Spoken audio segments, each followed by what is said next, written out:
Yep, 2015 is coming to a close, so now is the time for my top 10 favorite movies of the year. However, disclaimers first. First of all, I did not see every movie this year. The Revenant, heard it's awesome, didn't see it.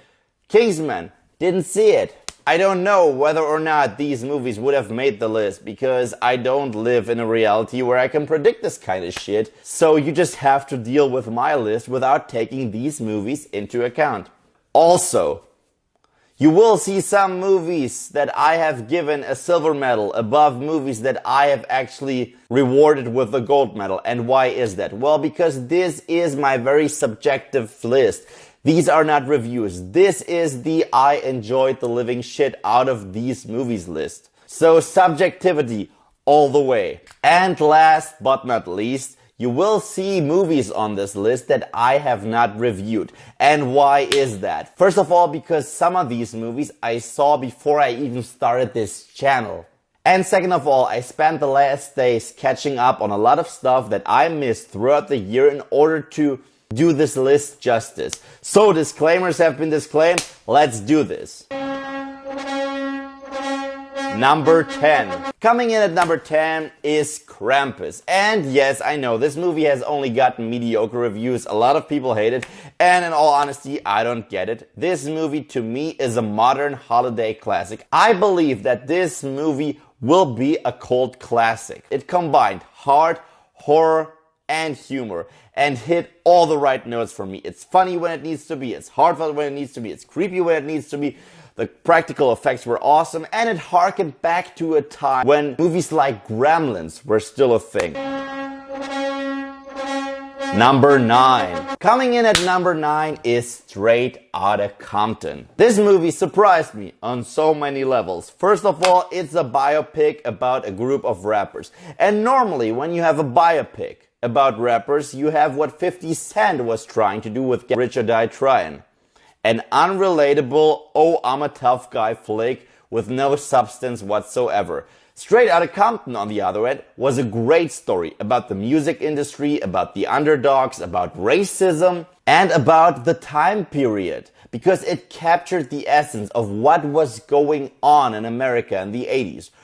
The Rodney King movement, all of it was captivated in this film. Loved it. Number 8. Next up on that list, Sicario. And yes, funny enough, when I saw this movie, I was like, oh yeah, this movie probably will make my list. And guess what? It did. No movie in 2015 took me to a darker place than Sicario. It was gritty, it was horrific, and it was very well acted. Emily Blunt was fantastic, Josh Brolin was amazing, and Benicio del Toro, oh my god, I would love to see Benicio del Toro in this exact role again, rocking his own movie. If you haven't seen Sicario, check it out, it's amazing. Number 7. Number 7 was a movie that I had heard very little going into it and left the theater going, this was amazing. Ex Machina. Yup, a movie with only 3 real actors and engaging dialogue had me on the edge of my seat. I loved Oscar Isaac, I loved Domhnall Gleeson, I loved the girl, I forgot her name, I'm sorry about that. It's pretty much a retelling of Dr. Frankenstein with AI, and I could totally see this movie as a play. Loved every second of it. Number 6. Coming in at number 6 is probably one of the greatest action movies ever made. Mad Max Fury Road. Oh my god, this movie felt like a rock concert. I love the practicality of it all, I love the stunt work, it was insane shit. And Charlize Theron, by the way, stole the entire movie. One of the greatest badass ladies in movie history. Number 5. Next up, Creed. I'm a hardcore Rocky fan. And yeah, I'm really glad that I caught up on Creed because this movie captured the essence of what Rocky actually is, but focused on a new character that actually stands on his own feet and wrapped it all up in one of the most emotional movies of the entire year. Michael B. Jordan, I officially forgive you for having been in Fan 4 Stick. And Sylvester Stallone, I swear to God, Sylvester Stallone will be up for an Academy Award nomination. Number 4. Coming in at number 4 is personally to me the biggest surprise of the year. Pixar's Inside Out.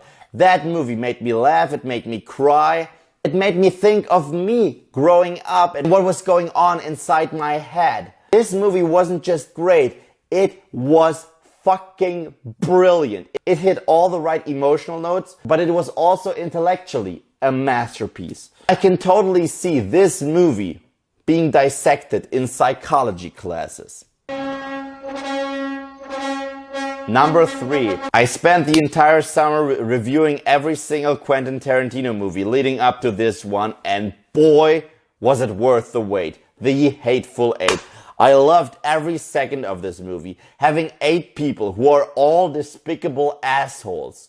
Some worse, some less worse, but all despicable people in one location with engaging, tension-filled dialogue mixed in with a murder mystery. I am down. Tarantino, you've done it again. And this is what a dialogue-driven movie should be like.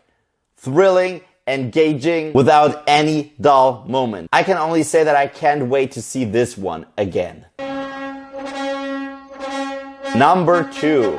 Now before I mention number 2, I have to say that I flipped these two movies back and forth a lot. Because as much as I love my comic book movies, my sci-fi adventures, and my overall blockbuster fun, I also love intimate, personal stories. And The Martian delivered exactly that. You look at it on paper, you see the trailers, you're like, okay, I've seen it all. It's man against nature. It's gonna be depressing as shit and a sad story. No, this was the most positive and uplifting film I've seen all year. Matt Damon was fantastic. The entire supporting cast was fantastic. I was in love with this movie. And I can't wait to buy it on Blu-ray. Number 1. And yes, this is it. And you're probably wondering, well, this movie didn't make your list yet, so it's automatically going to be number 1, right? And you're right. Star Wars The Force Awakens. Was it very similar to the original trilogy? Yes. Do I consider this a negative? No. Star Wars The Force Awakens was the movie that I anticipated the most, and the payoff was worth it. I love the new characters. Daisy Ridley was fantastic. John Boyega was fantastic. These two will have bright careers. Oscar Isaac gave another brilliant performance. And Kylo Ren, as much as people rejected him, I consider him the best villain of 2015. It captured the essence of what Star Wars actually is, added a bunch of new characters and fresh new take on the Force, and introduced it to a whole new generation of Star Wars fans. So yeah, this is definitely my number 1. So this was my top 10 list, and I have to say I've had a great year with you guys. I can't wait for next year. And yes, coming up is my top 10 worst list of movies that came out in 2015. Now before you leave your comments, if you don't agree with it, either you can go apeshit and insult me and be like, fuck you, why aren't my movies not on your list, blah blah blah. Or you can share your list. So this time, yeah, my question is, what's your top 10 favorite movie list? Let me know in the comment section below. Thank you guys, as always, for watching. And if you like what you see here and you want to see more, then just subscribe.